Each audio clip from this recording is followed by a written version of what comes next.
जरूरत है कि हुसैन आजम को पढ़ा जाए, अपने बच्चों की घुट्टी में ईमान पिलाया जाए। ये दुनिया क्षण भर की है, आखिरत दायमी है। ये मुस्तफा के घर वाले हमारे लिए मॉडल है, उनकी कुर्बानी हमारे लिए एक अजीम शाहरा है। उसको उससे रोशनी हासिल करनी है, हक पर कायम रहना है, सच्चाई का दामन थामे रहना है, कभी झूठ फरेब के लालच में नहीं पड़ना है, हया और पर्दा का दामन थामे रहना है, कभी फिल्मी कल्चर को नहीं पकड़ना है। अगर हमने ऐसे अपने बच्चों को सिखाया, मेरा बेटा नौकरी मिले ना मिले, वह कभी किसी काफिरा की शक्ल सूरत देखकर अपना ईमान नहीं बेचेगा। उसकी गुट्ठी में हुसैन की मोहब्बत पिला देनी है, ताकि जान जाए मगर ईमान ना जाए, हया ना जाए, इज्जत ना जाए, ये बदन नापाक ना हो। तो उसके लिए जरूरी है कि फिजिक्स बाद में पढ़े, पहले वो कुरान पढ़े, केमिस्ट्री बाद में पढ़े, पहले मुस्तफा की हदीस पढ़े, पहले दुनियादारों की कहानी बाद में पढ़े, पहले मुस्तफा के घर वालों की कहानी पढ़े। इसलिए हुजूर ने कहा था, कुरान और मेरे घर वाले, इन दोनों की मोहब्बत की रस्सी को थामे रखोगे तो गुमराह नहीं होगे। तो जिनके घर में ये दोनों चीजें हैं, उनका बेटा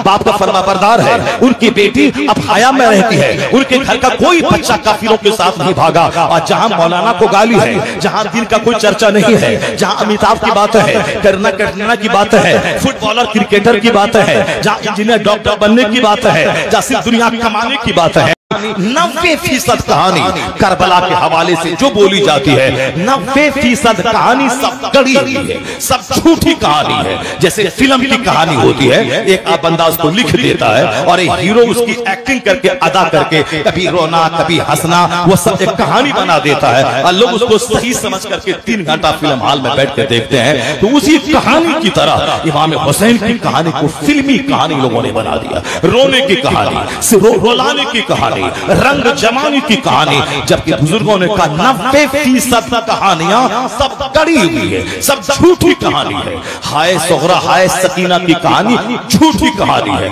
अहले बैते अथार पे इल्जाम लगाना है कि अहले बैते अथार की कहानी ये सब्र की कहानी है, ये हक की राह में कुर्बानी की कहानी है। वहां रोना कहां है, वहां खोना कहां है, वहां सर का बाल नोचना कहां है, वहां आम आदमी की तरह सर से दीवार से सर टकराना कहां है। वहां तो लाशों के अंबार पे भी दीन की खातिर सब कुछ लुटाने का जज्बा है, न आंखों में आंसू है, न पीछे भागने का जज्बा है। जब लोगों ने ये हालात पैदा कर दिए, तो अब उस हालत में सिवाय सब्र के और हक की राह में सब कुछ लुटाने के कोई रास्ता नहीं रह गया। न उसके सामने घिघियाया, हमें जिंदगी की भीख दे दे, हमारे अली असगर को बचा दे, हमारे बच्चों को छोड़ दे, चलो वक्ती तौर पर हम तुझको मान लेते हैं। नहीं नहीं, मेरे इमाम ने आखिर तक हक पर कायम रहकर तलवारों के हुजूम में, तीरों के हुजूम में, लाशों के अंबार पे 1 इंच पीछे नहीं हुए, 1 इंच बैक फुट पर नहीं गए। कहा मैं जालिम को समर्थन नहीं दूंगा तो नहीं दूंगा, चाहे तलवार चले,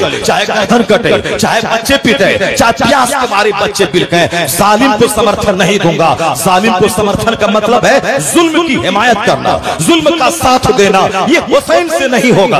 तेरे हाथ में तलवार है, तू मेरी गर्दन उतार सकता है, मगर मेरे पास हाथ है, ये हाथ नहीं दूंगा। मेरे पास जमीर है, ये जमीर नहीं दूंगा। तो लाशें गिरती रही, हुसैन का हौसला बढ़ता चला गया, यहां तक कि आखिर में 1000 तलवारों का जख्म सहकर, यहां तक कि 70 जख्म नेज़ों के खाकर सजदे में सर रख दिया, गर्दन कट गई, मगर हुसैन अपना हाथ उस जालिम के हाथ में नहीं दिया, अपना हाथ बचा लिया, अपना जमीर बचा लिया। सर्रा सर्रा पुकार उठा करबला का, यजीद अपने मकसद में हार गया, क्योंकि वह हुसैन का हाथ लेना चाहता था, मगर वह 22,000 तलवार चला करके हुसैन का हाथ नहीं ले पाया। यजीद अपने मकसद में नाकाम हो गया और हुसैन अपना हाथ नहीं देना चाहता था। तो दुनिया की सारी मुसीबत वहां जमा हो गई। करबला में भूख जमा है, करबला में प्यास जमा है, करबला में परदेश जमा है, करबला में चटकल मैदान जमा है, करबला में दूध पीते बच्चों की प्यास जमा है, करबला में जवान बेटों की बीमारी जमा है, जहां जवान बेटों की सारी मुसीबत जमा है। मगर अहले बैत अतहार की अजीमत को सलाम, उनके हौसलों को सलाम, उनकी हिम्मत को सलाम, उनकी जुर्रत को सलाम। कयामत तक का मुसलमान वहां से हिम्मत लेगा, जुर्रत लेगा, सबर का सबक सीखेगा कि उन लोगों ने मुसीबतों के हुजूम में भी इस्लाम नहीं छोड़ा, सदाकत का दामन नहीं छोड़ा, हक कोई नहीं छोड़ा। गर्दन दे दिया मगर हाथ नहीं दिया, उन्होंने जमीर का सौदा नहीं दिया। इसलिए यजीद हार गया हुसैन अपने मकसद में जीत गया। हुसैन आज़म अपने मकसद में जीत गया। हुसैन आज़म अपने मकसद में जीत गया। हम लोगों ने क्या तमाशा बना डाला, बद्धी बनाना, बिंजू बजाना, डीजे बजाना, ताजिया निकालना, इमाम बाड़े पे सारे लोगों का सिर मिला के फातिहा दिलाना। वो दिन है हुसैन की शान सुनने का, वो दिन है करबला वालों का पैगाम आम करने का, वो दिन है कुरान की तिलावत का, वो दिन है सजदा करने का, वो दिन अहले बैत अतार को क़िरात पेश करने का। करबला वालों की हिम्मत को सलाम, उनकी अजीमत को सलाम। जो काम करोड़ों आदमी मिलकर नहीं कर सकता है, वो काम तन्हा हुसैन ने करके दिखा दिया। वो काम तन्हा हुसैन के घर वालों ने करके दिखा दिया। मेरे घर में एक लाश निकलती है तो न माँ को होश होता है, न बहन को होश रहता है। उधर वो कपड़े खुल रहा है, सर के बाल नोचे जा रहे हैं। अब मैना और तोता कह करके नौहा और मातम किया जा रहा है। यह है हमारी माओ की जहालत। लेकिन सकीना की अजमत पे कुर्बान, हज़रत ज़ैनब फ़ातिमा ज़हरा की बेटी की दीनदारी पे कुर्बान। या लाशों के अंबार पे भी सर से दुपट्टा नहीं किसका, लाशों के हुजूम में भी ना गैरों के लिए चेहरा खुला, चेहरा छुपा के रखना, सर के बाल को छुपा के रखना, अजनबी मर्दों के सामने बरहना नहीं होना, वहां मुसीबतों के हुजूम में भी अपने आप की हिफाजत करके रखना। इस तरह यह हौसला कोई नहीं दे सकता। मुस्तफा के घर वालों का ही हिस्सा था। यहाँ तो थोड़ी सी गरीबी आई, सारा तमाशा हो जाता है। लेकिन वहां तो लाशों के अंबार पे भी सर के पाल न खुले, वहां सीना को भी नहीं होगी, न चेहरे को पीटा गया। क्योंकि मुस्तफा ने कहा है लैसा मिन्ना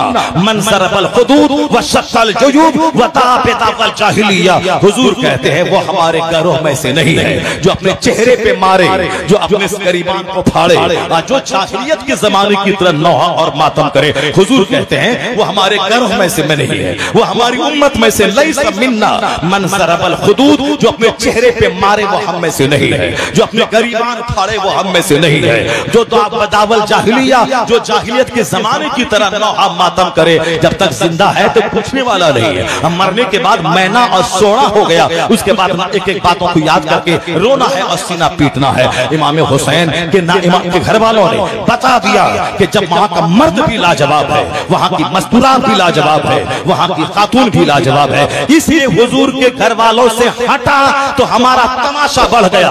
और जिस दिन मुस्तफा के घर वालों की सच्ची मोहब्बत पैदा होगी, उस दिन सजदा बढ़ेगा, उस दिन नमाज बढ़ेगी, तमाशा घटेगा, जहालत घटेगी, जाहिलियत घटेगी, सजदा बढ़ेगा, इबादत बढ़ेगी, तिलावत बढ़ेगी, जिक्र अस्कार बढ़ेगा, और फिर ईमान की पुख्तगी बढ़ेगी। कि कोई नौकरी ईमान लूट न ले और कोई छोकरी ईमान लूट न ले। ये उस वक्त बात होगी जब अहले बैत से सच्ची मोहब्बत होगी, जब कुरान से सच्ची मोहब्बत होगी, जब हमारे घर में आखिरत का, जन्नत का, मुस्तफा के शहजादों का जिक्र होगा। तुम्हारी बेटी का भी ईमान स्ट्रांग होगा। कोई 5 करोड़ दे के भी ईमान लूटना चाहे, हमारी बेटी उसके चेहरे पे थूक देगी और कहेगी मैं फातिमा ज़हरा की कनीज हूं, मैं जान दे दूंगी मगर अपना ईमान, अपना हया नहीं दूंगी, इसलिए मैं ईमान का सौदा नहीं करूंगी। ये बात वह बोलेगी जिस फातिमा को जानती है, ये बात वह बोलेगी जो सकीना को जानती है, ये बात वह बोलेगी जो ज़ैनब को जानती है, ये बात वह बोलेगी जो शहरबानों को जानती है, ये बात वह बोलेगी जो मुस्तफा की बीवियों को जानती है, जो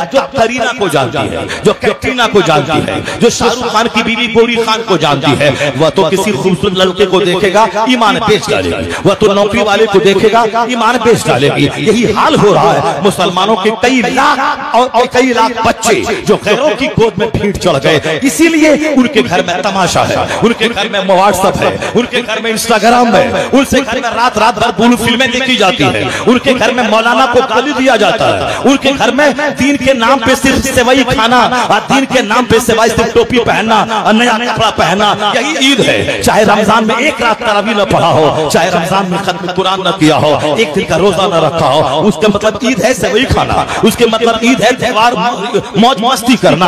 हमने इस्लाम को समझा ही नहीं, इसलिए हमारे बच्चे क्या इस्लाम के नाम पे सब कुछ कुर्बान करेंगे। आज जरूरत है कि हुसैन आज़म को पढ़ा जाए, अपने बच्चों की गुट्ठी में ईमान पिलाया जाए। ये दुनिया क्षण भर की है, आखिरत दायमी है। ये मुस्तफा के घर वाले हमारे लिए मॉडल है, उनकी कुर्बानी हमारे लिए अजीम शाहरा है। उसको उससे रोशनी हासिल करनी है, हक पर कायम रहना है, सच्चाई का दामन थामे रहना है, कभी झूठ फरेब के लालच में नहीं पड़ना है, हया और पर्दा का दामन थामे रहना है, कभी फिल्मी कल्चर को नहीं पकड़ना है। अगर हमने ऐसे अपने बच्चों को सिखाया, मेरा बेटा नौकरी मिले ना मिले, वह कभी किसी काफिला की शक्ल सूरत देख देखकर अपना ईमान नहीं बेचेगा। उसकी गुट्टी में हसन हुसैन और की मोहब्बत पिला देनी है ताकि जान जाए जाए मगर ईमान ना जाए, हया ना जाए, इज्जत ना जाए, ये बदन नापाक ना हो। तो उसके लिए जरूरी है कि फिजिक्स बाद में पढ़े, पहले वो कुरान पढ़े, केमिस्ट्री बाद में पढ़े, पहले मुस्तफा की हदीस पढ़े, पहले दुनियादारों की कहानी बाद में पढ़े, पहले मुस्तफा के घर वालों की कहानी पढ़े। इसलिए हुजूर ने कहा था कुरान और मेरे घर वाले, इन दोनों की मोहब्बत की रस्सी को थामे रखोगे तो गुमराह नहीं होगे। तो जिनके घर में ये दोनों चीजें हैं, उनका बेटा बाप का फरमाबरदार है, उनकी बेटी अब हया में रहती है, उनके घर का कोई बच्चा काफिरों के साथ नहीं भागा। और जहां मौलाना को गाली है, जहां दिन का कोई चर्चा नहीं है, जहां अमिताभ की बात है, करीना कटरीना की बात है, फुटबॉलर क्रिकेटर की बात है, जहां इंजीनियर डॉक्टर बनने की बात है, जहां सिर्फ दुनिया कमाने की बात है, और जहां गैर मुस्लिमों से दोस्ती है, जहां पर्दा नहीं है, वहां तो 7 बीवियां, जहां वहां तो आधी उम्र की औरतें वो गैर मर्दों से चैटिंग करती है, वहां तो जवान बेटियां, उसका बॉयफ्रेंड अलग है, वहां के जवान लड़के, उसकी गर्लफ्रेंड अलग है। ये 50 लाख का जो घर बनाया है, ये घर नहीं बल्कि तवाइफ का अड्डा ठहर गया, जहां बाप अलग मस्ती कर रहा है, माँ अलग मस्ती कर रही है, बेटा अलग मस्ती कर रहा है, बेटी अलग मस्ती कर रही है। वो घर बनाया है कि तवाइफ का अड्डा बना दिया है, जहां कुरान नहीं है, जहां हुसैन का चर्चा नहीं है, जहां सकीना और ज़ैनब का चर्चा नहीं है, वहां यही तमाशा है ज़िना का, यही तमाशा है फिल्म का, यही तमाशा है उरियानियत का, यही तमाशा है फहाशी का, यही तमाशा है साहब ढोल बजाने का, नाचने का।